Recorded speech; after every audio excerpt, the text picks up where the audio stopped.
Halo pemirsa, kami kembali hadir dengan sejumlah informasi yang kami himpun dari berbagai penjuru dunia. Bersama saya Tiara Dianti, inilah Sinpo Dunia sepekan selengkapnya.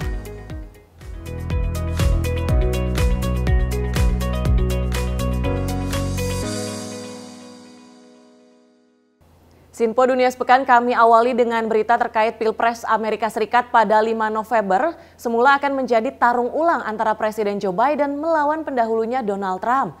Namun dengan mundurnya Biden dari pencalonan kembali, perhatian kini tertuju pada kesiapan terkait penggantinya untuk melawan Trump. Selengkapnya dilaporkan tim VOA dari Washington DC.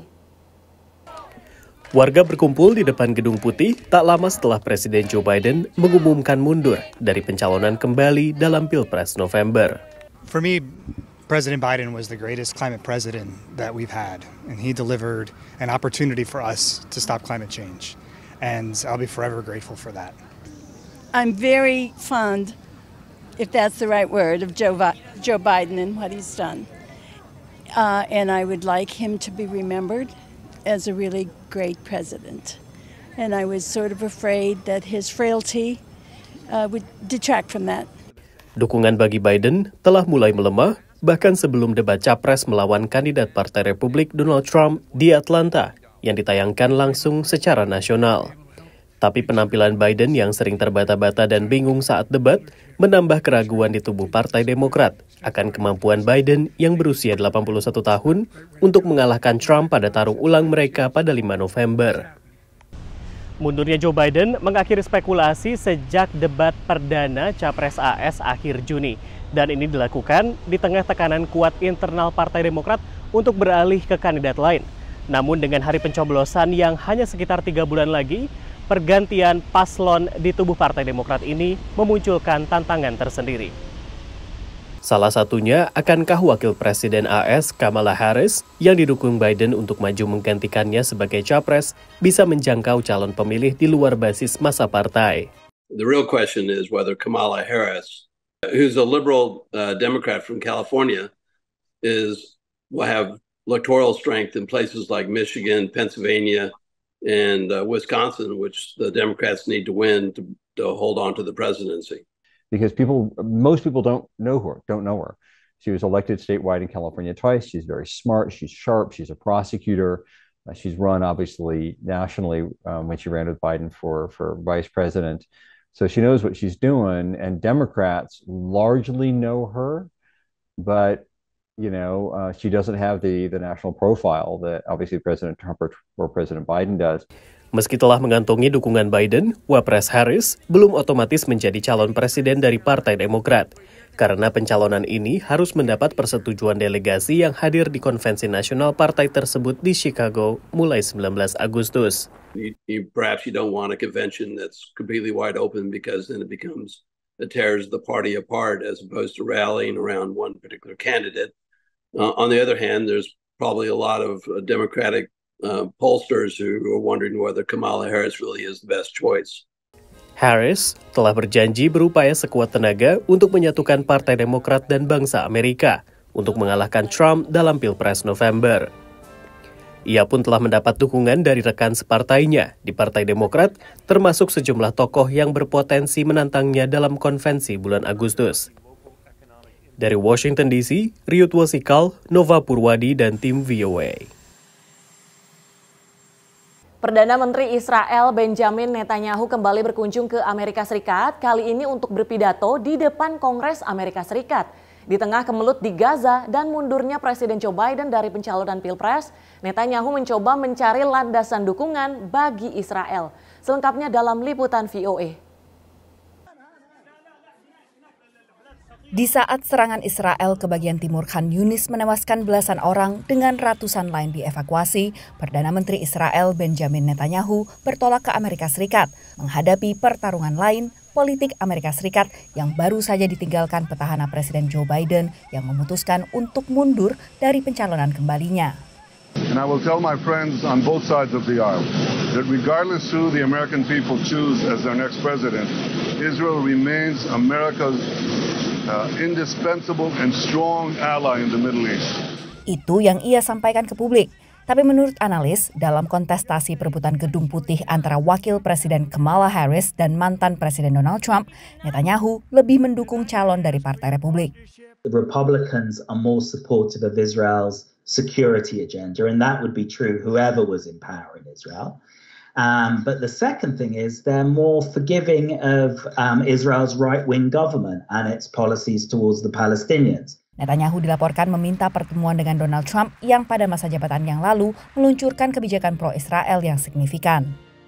Semasa menjabat, Donald Trump jadi perantara kesepakatan Abraham atau Abraham Accord yang menormalisasi hubungan diplomatik Israel dengan Uni Emirat Arab dan Bahrain.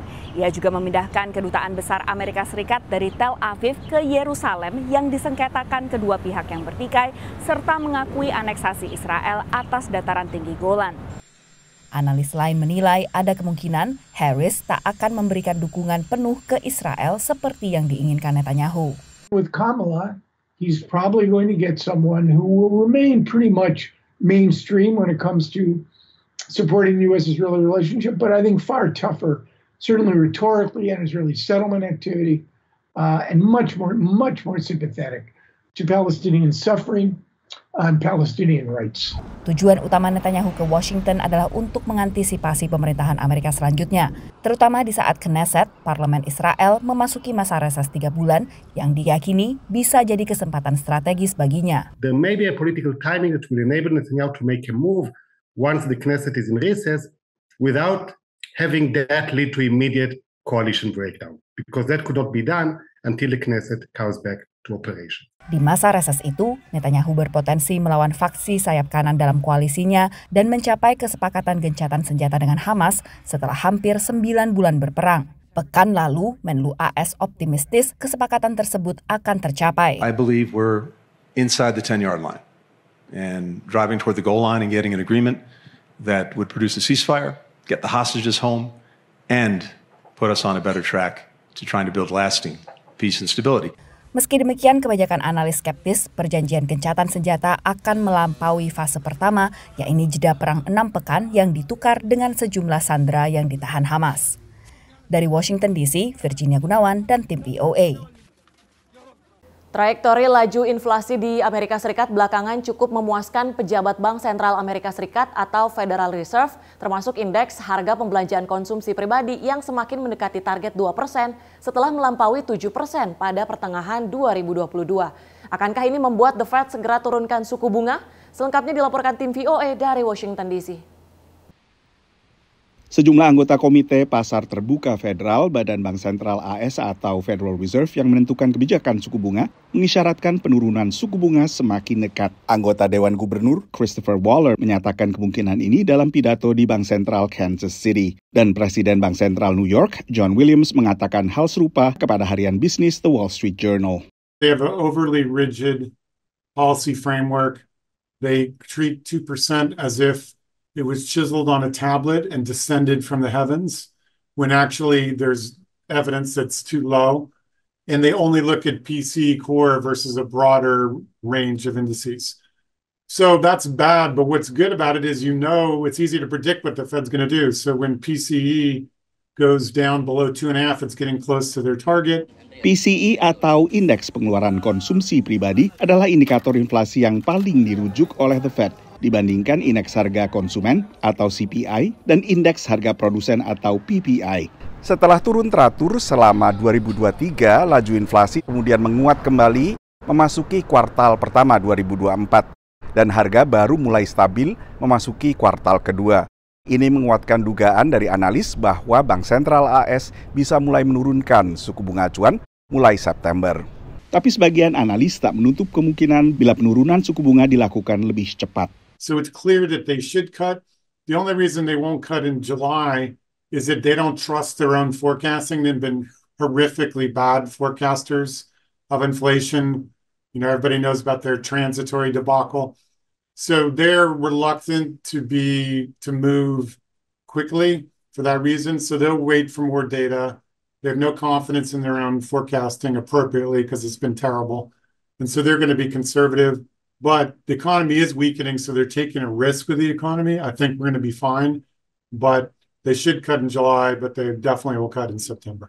Menurut pengamat, perlambatan penciptaan lapangan kerja menjadi salah satu pembenaran untuk bertindak lebih cepat. So directionally, yes, the labor market is still looking good, but I think there's a lot of yellow flags under the hood that, you know, if they all kind of conspired at the same time, could present, a picture of a slowing labor market much quicker than people anticipated. And so I think this is where the balancing acts for the Fed starts to get, really tricky in terms of, how quickly, if at all, do we see the data deteriorate? It hasn't started to yet, but it's showing signs that it will. And then to what degree does the Fed, try to preempt that by lowering rates potentially even sooner than September? Setiap ditanya, anggota komite The Fed cenderung mengelak memberi tanggal pasti dan menekankan akan tergantung pada data yang terbit sebelum pertemuan. Dari Washington DC, Nova Purwadi dan tim VOA. Penjualan online di Amerika Serikat akhirnya menembus 14 miliar dolar menurut Adobe Analytics setelah raksasa retail online Amazon menggelar Prime Day pada 16 hingga 17 Juli. Tapi diskon Amazon yang lalu disusul Walmart, Target, dan peritel lainnya menurut regulator juga disertai maraknya penipuan bermodus diskon. Selengkapnya dilaporkan tim VOA dari Washington DC. Raksasa retail Amazon menggelar Prime Day. 2 hari dipenuhi diskon besar-besaran, kadang berupa diskon yang hanya berlangsung singkat. It is our 10th Prime Day. This year, we're celebrating the event across 24 countries worldwide. This is the Prime Day where we have more deals from small businesses than ever.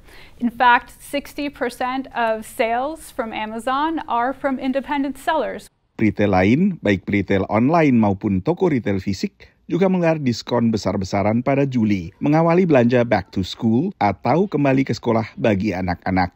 Dengan masih relatif tingginya laju inflasi di Amerika Serikat, maka banyak konsumen masih pilih-pilih sebelum membeli. Dan dengan diskon besar-besaran yang ditawarkan pada bulan Juli ini, retail berharap bahwa semakin banyak konsumen rela untuk merogoh kantong masing-masing untuk membeli berbagai keperluan, bahkan keperluan non-esensial.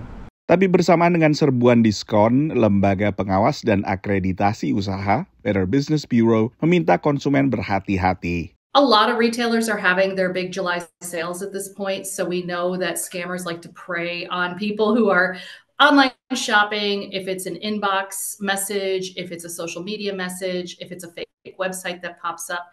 This is the time that we do see this type of activity. Banyak penipuan berupa phishing atau memancing data pribadi menggunakan tautan yang menggoda konsumen untuk tak sengaja mengisi data pribadi mereka. Be very careful with any emails that come into your inbox. Know what you've subscribed to. Take a really close look at the email to see if there's any telltale signs of a scam email. Don't be so quick to give up your personal information. If you see a deal that's too good to be true, it probably is. Ada lagi modus penipuan baru dengan ulasan palsu. If you see a bunch of 5-star reviews that all look like they were written recently or they have the same type of language, those could be fake. So it's a good idea to possibly avoid that retailer or that product. Knowing what that product retails for, if it's an item that is sold out everywhere, but all of a sudden here it is, that's a red flag that consumers need to watch out for as well, that the product could be counterfeit. Peringatan untuk teliti sebelum membeli sering dikeluarkan Better Business Bureau dan juga Komisi Perdagangan Federal FTC. Selama 2023, FTC mencatat total kerugian warga Amerika Serikat akibat penipuan mencapai sekitar 10 miliar dolar, peningkatan 14% dibandingkan angka tahun sebelumnya. Penipuan belanja online adalah jenis penipuan paling merugikan kedua setelah penipuan berkedok penyamaran. Dari Washington DC, Nova Purwadi dan tim VOA. Sinpo Dunia Sepekan kami lanjutkan dengan informasi di mana pemadaman listrik selama berjam-jam ini sering terjadi di Zimbabwe akibat buruknya infrastruktur dan dampak kekeringan yang berulang pada pembangkit listrik tenaga air. Untuk membantu negara ini, program pembangunan PBB atau UNDP memasang panel surya di ribuan puskesmas milik pemerintah. Puskesmas di 15 negara telah melakukan pemasangan listrik surya lewat proyek Solar for Health dari Program Pembangunan Perserikatan Bangsa-Bangsa atau UNDP. Program ini mencakup lebih dari 1.000 puskesmas di Zimbabwe yang adalah terbesar di dunia menurut perwakilan UNDP di Zimbabwe, Ayodele Odusola. If you put all the renewable energy capacity that we have generated in the country, is 13.03 megawatts, which account for 35% of all independent power production. The one that is not done by government is huge as an individual entity. Zimbabwe telah bertahun-tahun mengalami kelangkaan energi. Pemadaman listrik selama berjam-jam juga berdampak pada rumah-rumah sakit. Kepala petugas medis di Rumah Sakit Pusat Mpilo, salah satu fasilitas kesehatan yang mendapatkan listrik surya, mengatakan pemadaman listrik kini tidak lagi berpengaruh. All the news that used to make the headlines in the newspapers that Mpilo has no electricity for 2 days, 3 days, that should be a thing of the past. It's a real game changer. Tanda Zanjinggila senang operasi kanker prostat ayahnya berjalan lancar di Rumah Sakit Mpilo yang kini tidak lagi mengalami kelangkaan listrik. Mpilo is off grid now, which means Mpilo will totally be independent because of this solar, so which is marvelous to us. Pihak berwenang Zimbabwe berharap peralihan ke listrik surya ini berjalan mulus di seluruh puskesmas yang mendapatkan pemasangan panel surya. Sementara kelebihan listrik yang dihasilkan dapat disumbangkan ke jaringan listrik nasional di negara ini. Dari Arlington, Virginia, saya Helmi Yohanes dan tim VOA.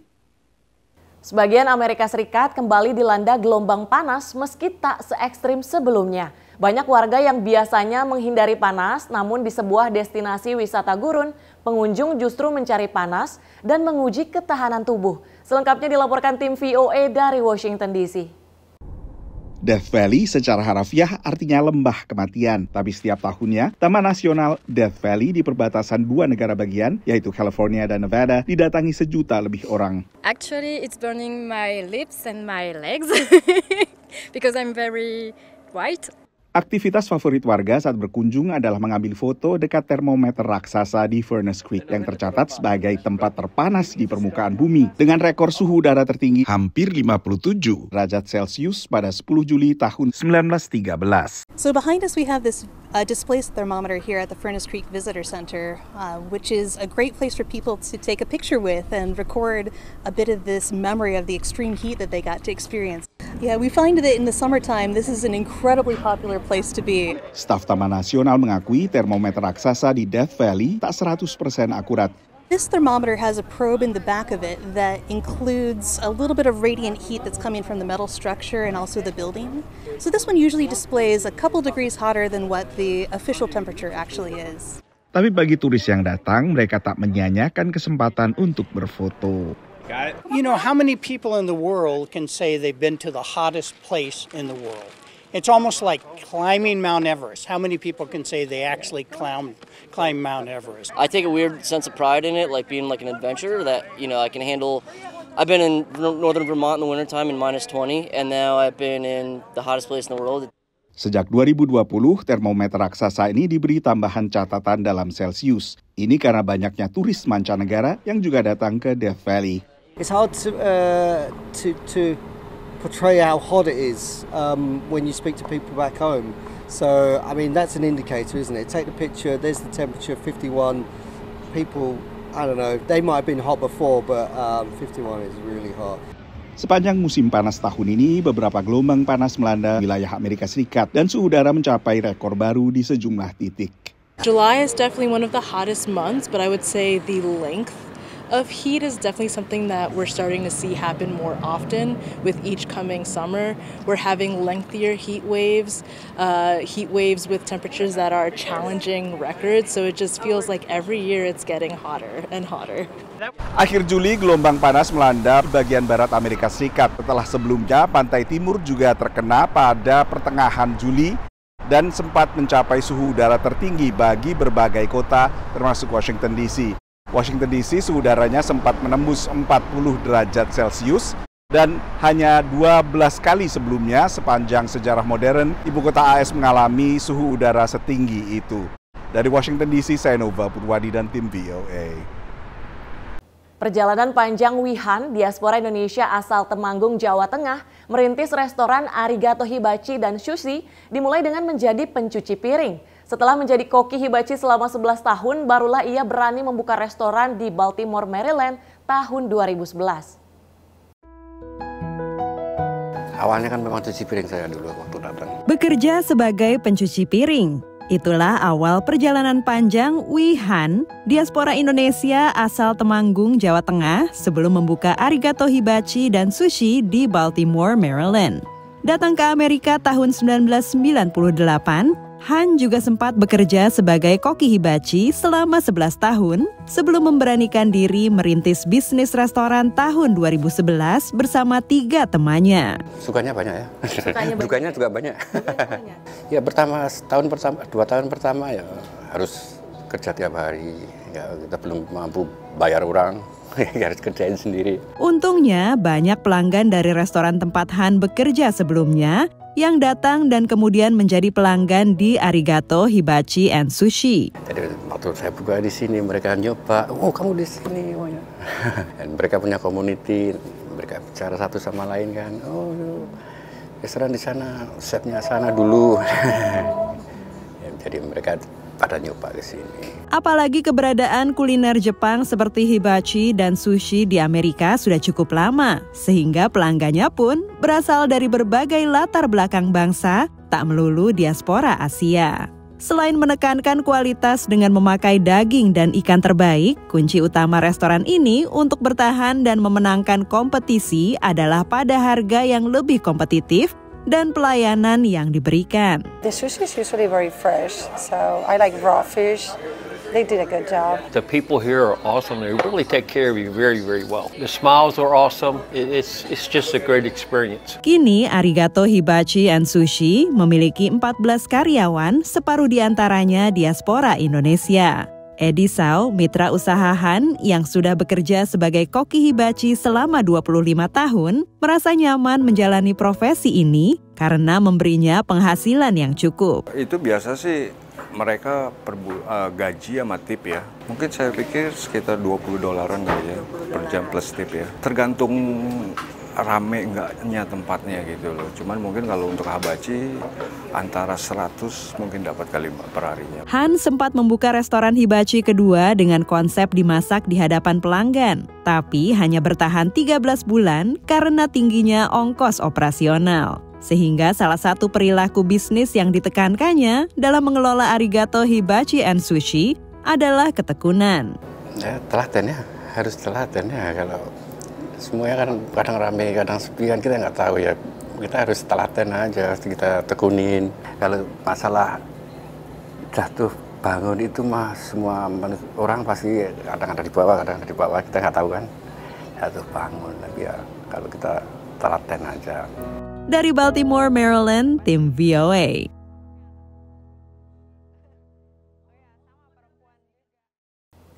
Informasi tadi sekaligus penutup jumpa kita pada edisi kali ini. Tetap saksikan Sinpo Dunia Sepekan hanya di Sinpo TV. Saya Tiara Dianti mewakili kerabat kerja yang bertugas pamit undur diri. Terima kasih dan sampai jumpa.